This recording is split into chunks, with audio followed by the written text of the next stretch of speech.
Merhaba sevimli izleyiciler.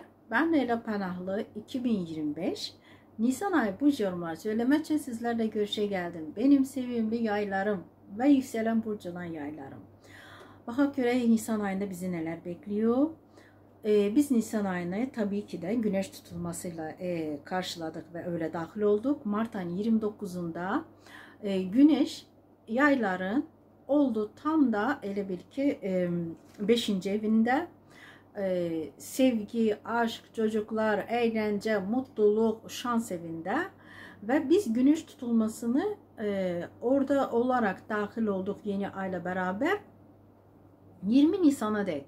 Ve 20 Nisan'a dek düşünün ki sevimli yaylar, istirahat etmek isteyenler, dincelmek isteyenler, eğlence, çocuklarla güzel zaman geçirmek isteyenler, sevdiği insanla, sevdiği şahsla güzel vakit geçirmek, romantik görüşler geçirmek, hepsi bunlar 5. eve aitti. Ve güneş tutulması varken biz aynı benzerini 18 sene önce yaşamışız. Ve düşünün siz yaylar 18 sene önce aynı şuna benzer bir ne yaşamışsınız ve aynısını Nisan ayında yaşayacaksınız. Ve tutulmadan başka da biz gündemde bizim hem 5. hem de 4. yuva evimiz gündemde olacak. Neden? Çünkü burada da gezegenlerin bir stelimu, bir töreni var. Retro Merkür, Retro Venüs, Satürn, Kuzey Ay düğümü ve düşünün hepsi bunlar yan yana. Bunların yanında da Güneş'le Neptün. Düşünün bu kadar gezegenlerin hepsi aynı anda ve güneş tutulması zamanı öyle böyle hadiseler değil. Tabii ki hayatımızda önemli bir adımlar atacak, önemli bir kararlar verecek bir aya giriyoruz biz Nisan ayında. Ve bu tutulma onu gösterir ki artık 2 sene boyunca çektiğimiz çilelere bir son. Koç'ta terazi burcunda olan tutulmalar bu son. Koç'ta artık sondu. Ve biz bir şeyler son koyuyoruz. Yani çocuklarla olan bir konuya bazılarına bir son koyuyoruz. Artık başka bir gözle bakacağız. Artık başka bir adımlar atacağız çocuklara karşı, onların eğitimine karşı, onların hayatta yaşamlarına karşı, idmanla meşgul olmaları, evliliği, okumaları hepsi. Ve sevdiğimiz insanla olan münasebetlere artık başka bir bucak açısından bakacağız. Artık başka yönde bakacağız. Yani bu insanla benim evliliğim tutur mu? Bu insanla benim sevgili olmam tutur mu? Yani ben bu insana bir daha adım atıp ileri gidebileceğim mi? Yoksa artık sevgi bu son koyacağım. Neden? Çünkü burada gerilim var. Merkür gerilimde retrodu, Venüs gerilimde retrodu ve bir şeyler düşünüp taşındıktan sonra belki de ortak beraber oturup konuşacaksınız. Ve 7 Nisan'da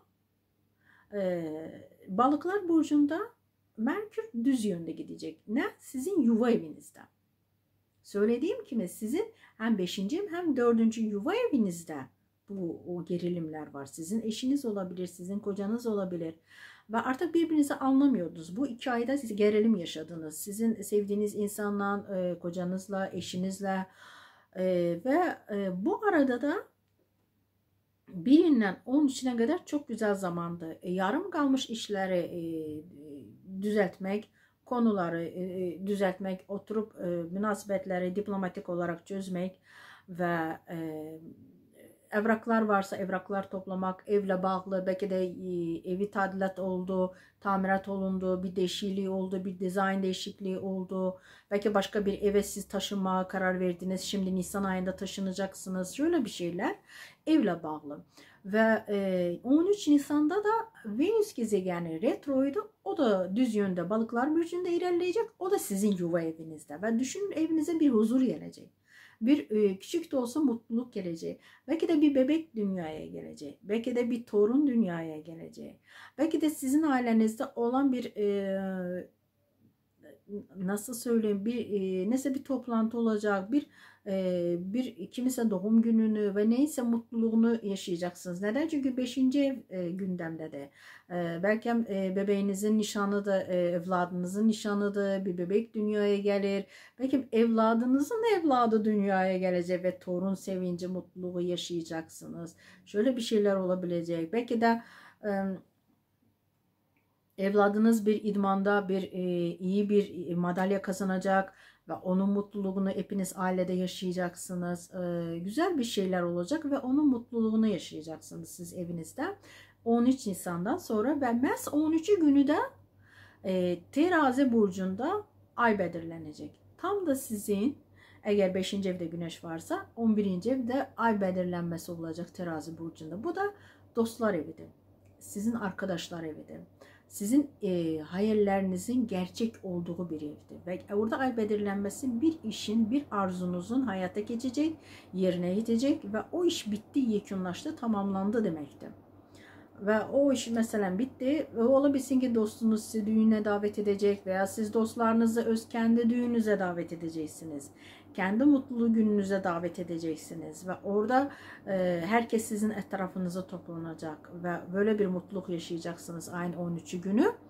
Ama unutmayın ki birinden 13'üne kadar tüm yarım kalmış işleri halletmek, bir şeylere karar vermek ve adım atacağınız 2025 senesinde Mart ayı, Nisan ayı sizin için çok önemli oldu ve şu Nisan ayından sonra sanki bir start götüreceksiniz. Ama artık eskisi gibi olmayacak. Ve eskisi gibi günler olmayacak. Niye? Çünkü orada gezegenler artık başka bir adımlar verir ve güneş tutulması da başka cür sizin adım atacağınızı gösteriyor. Çünkü dostlar evi de orada bazı dostlar hayatınızdan sileceksiniz. Artık gereksiz. Yani bu insan artık benim hayatımdan çıksın. Bu insanın bana hiçbir hayrı yok, hiçbir zararı yok. Yani vardısı yoktusu belli değil, adı dostu. Bu insanın olmasından daha iyi. Öyle insanlar var hayatımızda. Dost değiller ama dost gibi bir dostlukları yok. O insanları hayatınızdan çıkaracaksınız. Ve çalışın ki internetle, online olan bir projeniz varsa onu təqdimat edin. O zaman insanlar sizin etrafınızı toplaşacak ve bir layihenizi, bir projenizi ve internetle, online'la canlı gösterin ve herkes sizi beğenecek ve herkes sizin desteğini verecek, sizin arkanızda olacaklar. Başka ne var? 16-17'sinde Merkür gezegeni Neptün'den Koç burcuna tam da sizin 5. evinize geçiyor ve düşünün 0 derecede 16-17'si günü çok kalbinizde bir dilek tutun. Neden? Çünkü Neptün 0 dereceden başlangıçtan Koç burcuna geçiyor sizin 5. evinize.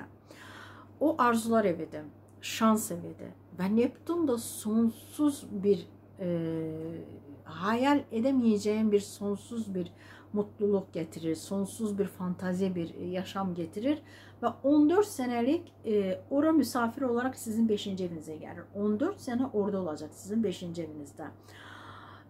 Çocuklarınızdan beklenmediğiniz hoş, mutlu haberler duyabilirsiniz. Güzel bir sevgiliniz olabilir. Beklenmediğiniz bir aşkı yaşayabilirsiniz. O beyaz atlı oğlanı, prensi, sarayları, güzel zenginliği. Yani indi söylediğince diyorsunuz ki nerede, biliyorum oradan işitirim kameranın arkasından. Öyle diyorsunuz ki nerede Leyla Hanım öyle? Hayır. Neptün onu getiriyor. Neptün aşk evinde, sevgi evinde, eğlence evinde sizi beklenmediğiniz masallara götürecek sizi. Ve o yüzden 16'sı 17'si günü yüreğinizde dilek tutun, arzulayın ve merhaba Neptün deyin. O günü güzel bir işlerle meşgul olun, çalışın. Çok uğurlu gündü. Düğün yapsanız, nişan yapsanız, kına yapsanız çok bir olumlu bir gündü 16'sı 17'si günü. Ve 18'i gününde de Aslan burcunda geçiyor Mars 9. evinize. 9. ev zaten yayların evidir. Ve orada Mars size enerji verir. Ne eğitimde güzel okumak, kendinizi göstermek, imtihanı vermek, diploma işine hazırlık, üniversitede, okulda daha faal, daha aktif, daha kendini göstermek. İster öğrenci olarak, ister öğretmen olarak veya mahkemede eğer kendiniz avukatsınız veya hakimsiniz veya bir davanı siz mesela açmışsınızsa orada kendinizi gösterebileceksiniz. Evet ve kendinizi nasıl insanlara savunmadığı her şeyi gösterebileceksiniz. Hem cesaretiniz yetecek hem gücünüz yetecek ve herkese haklı olduğunuzu ispat edebileceksiniz. Bu üniversitede olan o çocuklara da aitti. Eğer bunların mahkeme davası olsa Allah onların kapılarını açık etsin. Tabii ki kendilerini ispat edebilecekler, haklı olduklarını ve kendilerini savunabilecekler. Öyle bir bizim gençlerimiz var. Allah herkesin bu üniversite çocuklarımızın hepsinin yolunu açık etsin inşallah. Ve ayın 20'sinde de Boğa burcunda Güneş geçiyor tam da 6. evinize. Bu sizin sağlık durumunuzla beraber. Artık eğlence, hobi, sanat aleminde olanlar, kendilerini gösterenler, ressamlar, yazarlar, eğlence, istirahat, toplantı, demek, gülmek, bunlar hepsi bir kenarda kaldı. Ve 20'sinden sonra ise artık işinize bakacaksınız. Start götüreceksiniz. Belki de sezon turizm başlayır. Öyle işe başlayacaksınız. Ve günlük ve sağlık durumunuza, sağlığınıza nezaret edeceksiniz. Sağlığınıza dikkat edeceksiniz. Ki neden? Çünkü 20'si, 21'i, 22'si çok dikkatli olun. Kesici ithalatlerden, hündür yerden yıkılmaktan, kavgadan kendinizi koruyun. Bu sizin çocuklarınızla olabilir, bu sizin sevdiğiniz insanla da olabilir, bu çalıştığınız iş yerinde elemanlarla da olabilir.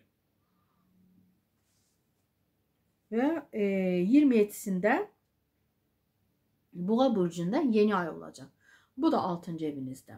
Ve 6. evde yeni ay olurken biz her zaman söylüyoruz, yeni dostlar, yeni işler, yeni layihələr, günlük yapacağınız işte yenilikler olacak. Belki de yeni işe düzeleceksiniz, yeni eleman alacaksınız eğer kendi işiniz varsa. Ama bu sefer tamam farklı olacak. Neden? Çünkü Mars gezegeniyle Plüton gezegeni karşı karşıya olacak. Çok kötü açıda olacaklar karşı karşıya ve düşünün ki 27'sinden 2 gün önce ve 27'sinden 2 gün sonra bu neredeyse bir hafta sürecek ve sürecek. Çalışın ki Nisan ayının bere götürsek son 10 günü çok dikkatli olun. Ve bu sizin sağlık durumunuzla bağlıdır. Bu muhakkak doktora gidin. Yani kan tahlili verin, doktora gidin ve toplu şekilde olan insanlardan, o toplanan olan yerlerden uzak durun. Neden? İstemeden kavga edebilirsiniz. İstemeden el bayağı savaş olabilir. Ve bir an o savaşın içinde kendinizi hissedebilirsiniz. Ve sonucu kötü neticelenebilir. Yani geri dönüşümü olmayan bir neticeler olabilir. Allah korusun. O yüzden ben size önceden söylüyorum ki Nisan ayının son 10 gününe dikkat edin. Yani en önemlisi son bir haftasına dikkat edin. Çalışın enerjinizi, bu Mars enerjinizi, bu Plüton enerjisini işinize odaklanın. Günlük yapacağınız rutine, rejiminize, yiyeceğinize, sporunuza idman yapın. Enerjinizi öyle idmanla çıkarın.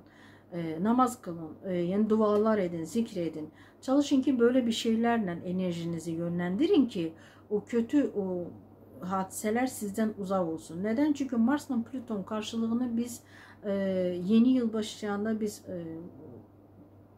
o otel yangınını gördük.